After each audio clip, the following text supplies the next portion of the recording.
Adesso le cose si fanno interessanti, perché si parla di dominio di sé.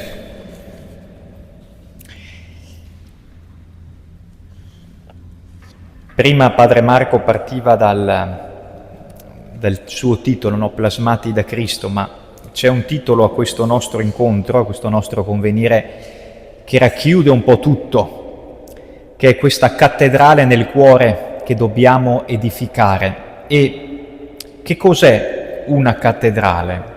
Noi siamo in una basilica, non siamo in una cattedrale, ma anche la struttura di questo luogo può aiutarci. Una cattedrale, anzitutto, è un edificio imponente. Di regola, soprattutto le cattedrali di un tempo, sviluppandosi in altezza, tutte le cattedrali sono estremamente alte, rimandavano alla direzione che si voleva dare a chi vi entrava. Ogni cattedrale strutturalmente alta è un inevitabile rimando verso il cielo. Quindi ci dà una direzione, uno slancio verso il cielo, verso l'incontro con Dio. Cioè la cattedrale anche visivamente rimandava alla verticalità del rapporto con Dio. E a partire da questo orientamento, appena entriamo nel lavorio spirituale del costruire una cattedrale nel cuore, a partire da questo orientamento possiamo individuare una priorità, ovvero per edificare una cattedrale e per analogia una struttura spiritualmente solida in noi, occorre avere questa direzione, lo sguardo fisso verso Dio, verso l'alto. Un grande inganno sta nel pensare che il rapporto con Cristo si costruisca solo nella dimensione orizzontale, ovvero attraverso la sola cura dei rapporti interpersonali, creando solamente delle occasioni di socializzazione, di aggregazione, ma senza una direzione precisa verso l'alto, verso Dio. E discorsi come questi risuonano come, se ci pensiamo, un manifesto ancora vivo nelle nostre comunità parrocchiali e che ci dicono però solo la dimensione orizzontale di un rapporto con Dio che non è completa.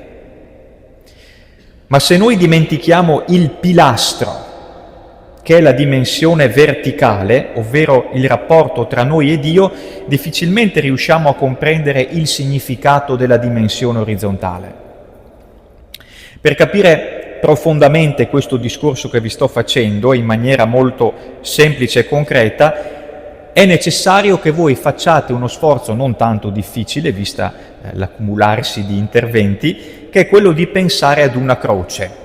La croce per noi cristiani è il riferimento, no? del come si ama fino in fondo. Come è fatta una croce? Una croce ha un asse verticale che affonda le sue radici nella terra e che opera uno slancio deciso verso il cielo, e un asse orizzontale che per sorreggersi deve necessariamente poggiare su quella verticale, se no non sta in piedi. Fisicamente, cioè anche secondo le leggi della fisica, l'asse orizzontale non può, sfidando la forza di gravità, reggersi da sola. Deve avere un pilastro solido, questo sostegno che ne assicura la stabilità. Allora l'amore verso gli altri, l'amore verso il prossimo, la cura delle relazioni interpersonali e tutto ciò che da esse si promana deve avere necessariamente un appoggio su un pilastro ancora più solido, che è la relazione con Dio. Sulla relazione con Dio poggia anche la relazione interpersonale, non viceversa. Per costruire quindi la nostra cattedrale nel cuore, dobbiamo essere anzitutto ancorati a Cristo, plasmati da Lui, come ci ricordava prima anche Don Morris, docili al suo insegnamento e come ci ricordava prima anche Padre Marco, come l'argilla nelle mani del vasaio. Lasciarci plasmare da Lui nella certezza che tutto quello che il Signore fa riesce bene, nella fiducia che il Signore opera, ma soprattutto il nostro bene sta in Lui, perché Lui opera bene. Un altro elemento interessante che riguarda le cattedrali a livello strutturale fa riferimento all'esperienza che una persona compie quando entra in una cattedrale. I sagrati delle nostre cattedrali sono sempre presi d'assalto da turisti che vociferano, parlano, fanno confusione, e questa è un'immagine del mondo. I rumori del mondo prevalgono, talvolta portando con sé ansie, preoccupazioni, tensioni. Non appena noi facciamo l'esperienza di entrare in una cattedrale, il silenzio domina, o perlomeno c'è un altro tipo di rumore, non il frastuono, ma la voce sommessa. Al di là di come le persone abitano le cattedrali, perché anche molti cristiani che frequentano le cattedrali da turisti e non da fedeli, al di là di questo, l'elemento che contraddistingue questi edifici è la capacità che essi hanno di isolare i suoni e i rumori che vengono dall'esterno per far trionfare il silenzio che è custodito dentro questi luoghi sacri. Anche in questa chiesa noi siamo impegnati ora ad ascoltare quello che accade qui. I rumori del mondo restano fuori e non li sentiamo. La cattedrale diventa così un luogo unico, dove volutamente il frastuono viene isolato all'esterno per fare spazio alla pace, al silenzio, all'incontro con Dio. Da qui noi cogliamo il perché e il significato della cattedrale nella vita spirituale. Costruire una cattedrale nel cuore significa creare uno spazio dentro di noi dove tutto ciò che è frastuono, rumore, vita mondana, lascia lo spazio all'incontro con Dio. La famosa preghiera, ricordate quel bellissimo episodio del capitolo 6 del Vangelo di Matteo, la famosa preghiera nel silenzio del cuore, raccomandata da Gesù. È proprio la richiesta che viene fatta di erigere nel cuore una cattedrale per l'incontro con Dio, di avere questa capacità spirituale difficilissima, ma necessaria, di riservare il cuore a Dio e solo a Lui. Il silenzio che nella cattedrale trionfa mi eleva verso il cielo, mi eleva verso Dio, mi fa percepire la bellezza di incontrarlo. Da queste iniziali considerazioni si evince una prima connotazione del dominio di sé. Il dominio di sé anzitutto è saper lasciar fuori, far emergere ciò che conta e lasciar fuori il frastuono che impedisce di ascoltare, decidere quali voci ascoltare, fare spazio, riordinare, lasciar fuori qualcosa per far entrare qualcuno. Tutto questo è dominio di sé. Darsi delle priorità per non essere fagocitati dalle cose del mondo. Noi questo lo vediamo chiaramente nella nostra vita di preghiera. O noi abbiamo un dominio sulla nostra vita di preghiera, ovvero o noi decidiamo i tempi, i luoghi e i modi per la preghiera nell'arco di una giornata, o se noi lasciamo questo tempo di incontro con il Signore in balia del caso, o prima ma sì lo farò dopo, prima ho questa impellenza, poi ne ho un'altra, arriva sera che noi non abbiamo ancora concluso nulla. E questo è molto importante. Dare una priorità per non essere fagocitati dalle cose del mondo. Non essere facile a irritarti in cuor tuo, perché la collera dimora in seno agli stolti. Con questa frase bellissima, l'autore del libro del Coelet fornisce uno spunto interessante sul dominio di noi stessi. L'irritazione, la collera, l'agitazione sono segni chiari che il cuore non è con Dio, non sa fargli spazio, non sa cercarlo nel silenzio.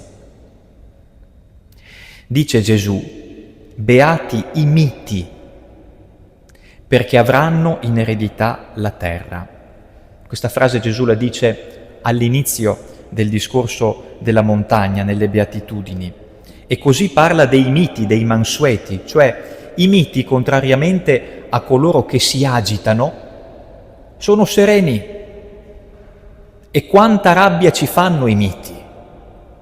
Noi magari siamo presi da tante cose, vediamo una persona che ha da fare tante cose come noi, la vediamo pacifica, tranquilla, serena, e quanta rabbia ci fa. Ma perché lui sì e io no?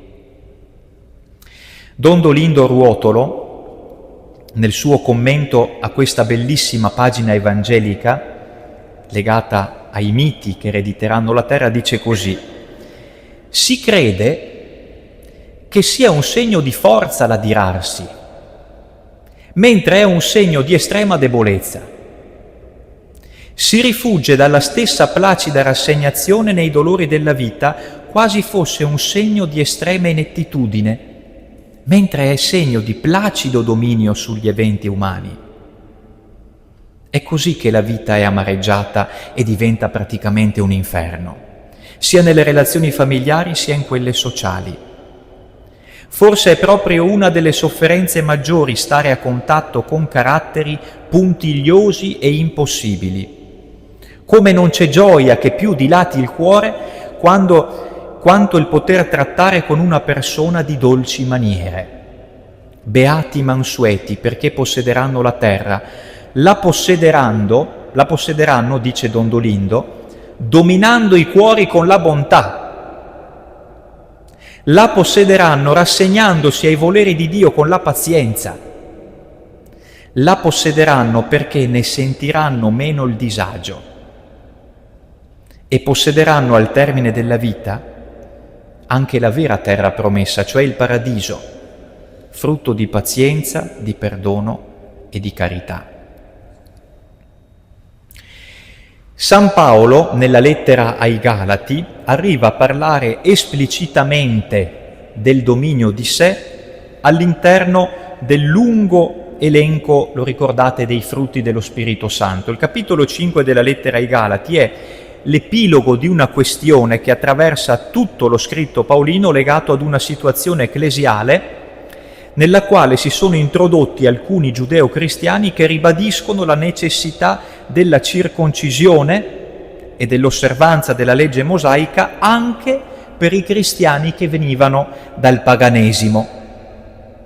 Dice Paolo che la vera libertà non è nella circoncisione, ma Cristo è l'autore della nostra libertà. Cristo, dice Paolo, ci ha liberati per la libertà.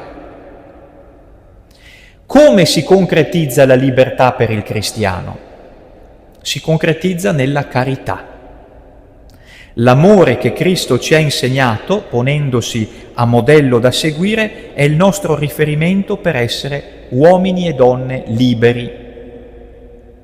Se l'altro è ostacolo e non risorsa, cado nella schiavitù della carne.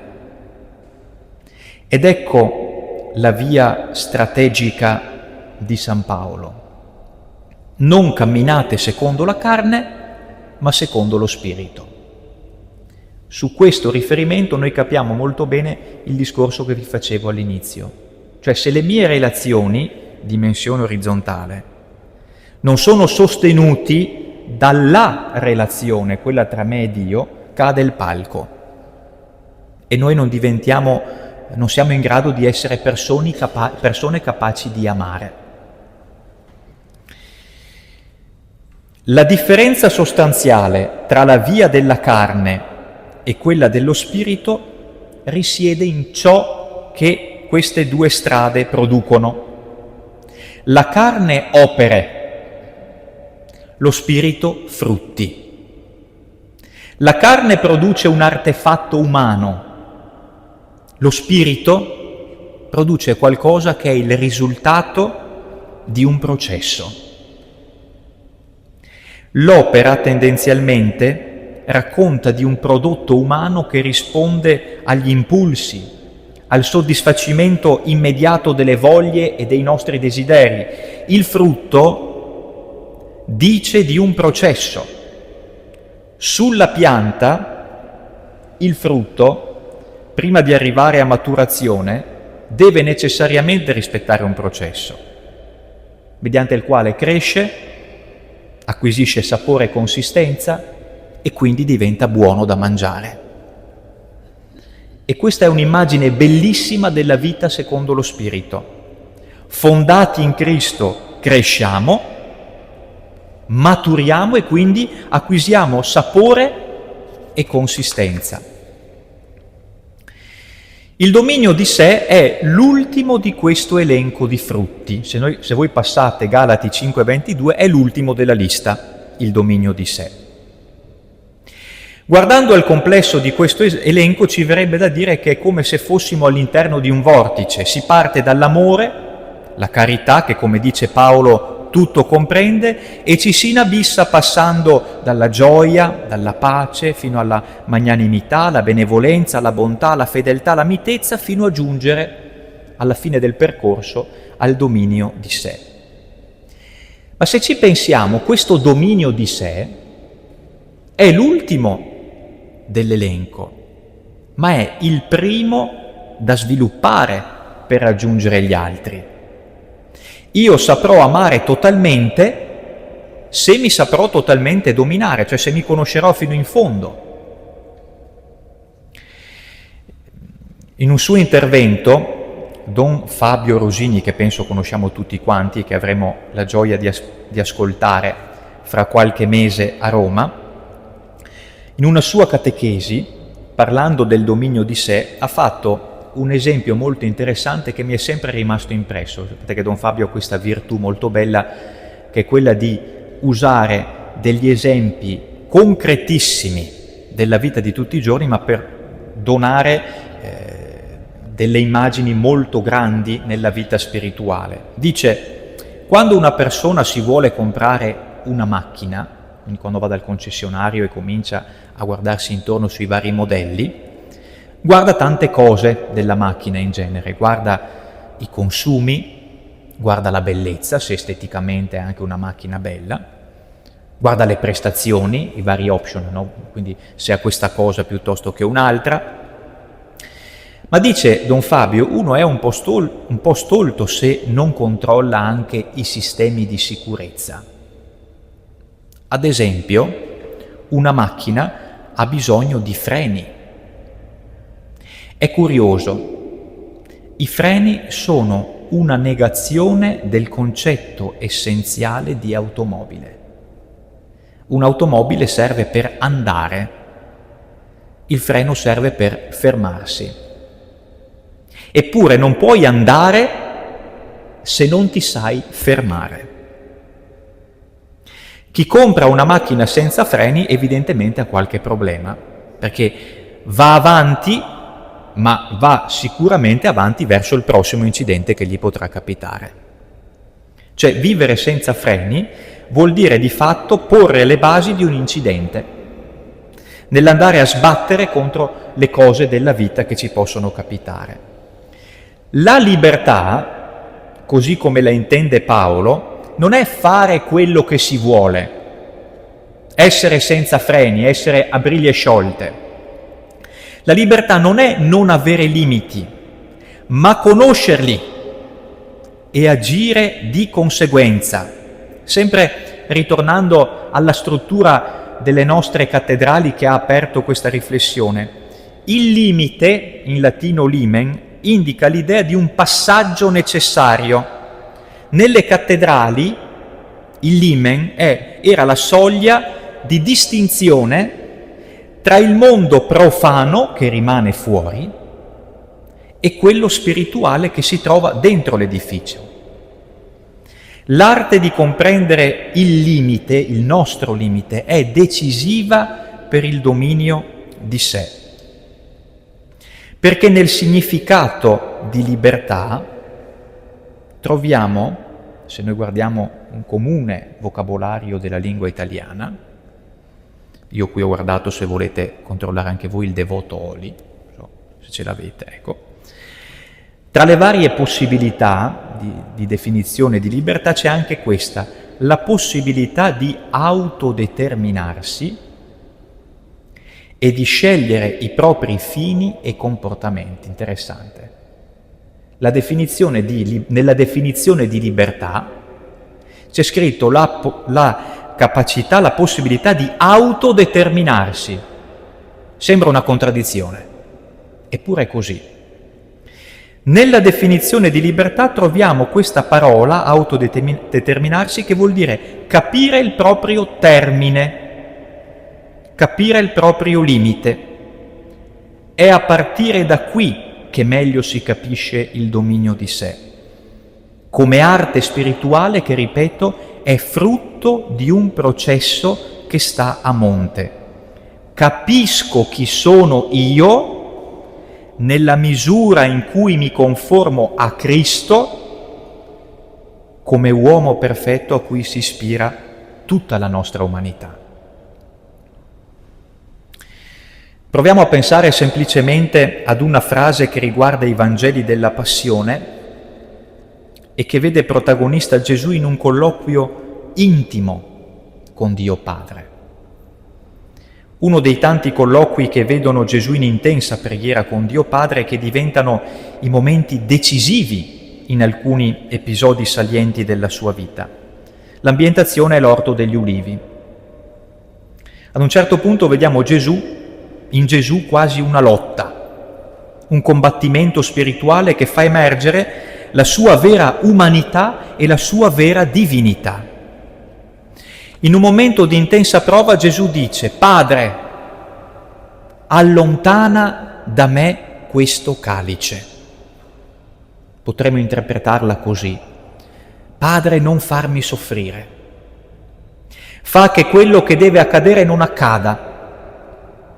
Pensa ad un'altra modalità in cui la cosa che voglio dire ai miei discepoli e a tutta l'umanità sia colta, ma non attraverso la via della sofferenza. In altre parole, sembra che l'uomo Gesù voglia trovare un'altra strada all'infuori di quella del dono totale. Ma subito arriva la seconda parte della sua affermazione, che fa trionfare la natura divina. Tuttavia non sia fatta la mia, ma la tua volontà.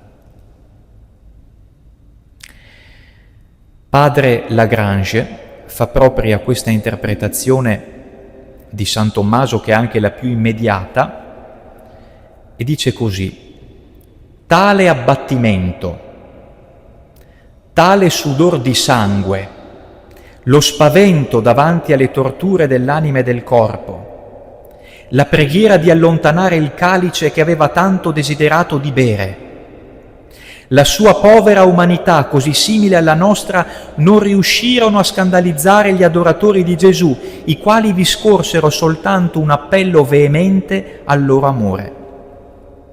Il Figlio di Dio non si è in nessuna occasione abbassato di più, e questo avvenne per noi.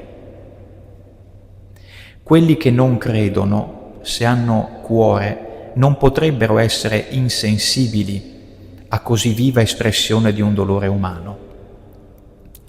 Ve ne sono però che si stupiscono pensando a Gesù che, tanto sicuro del suo trionfo sulla morte, si mostra a pochi momenti di distanza oppresso dai suoi presentimenti, dimenticando così una delle manifestazioni della nostra natura. Noi non arrossiamo nel ricordare fatti che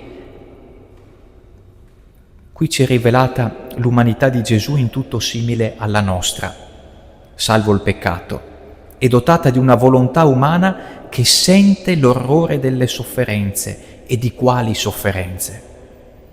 Tanto che neppur per un istante questa volontà è stata tenuta in sospeso. Ciò che Gesù vuole unicamente è la volontà del Padre.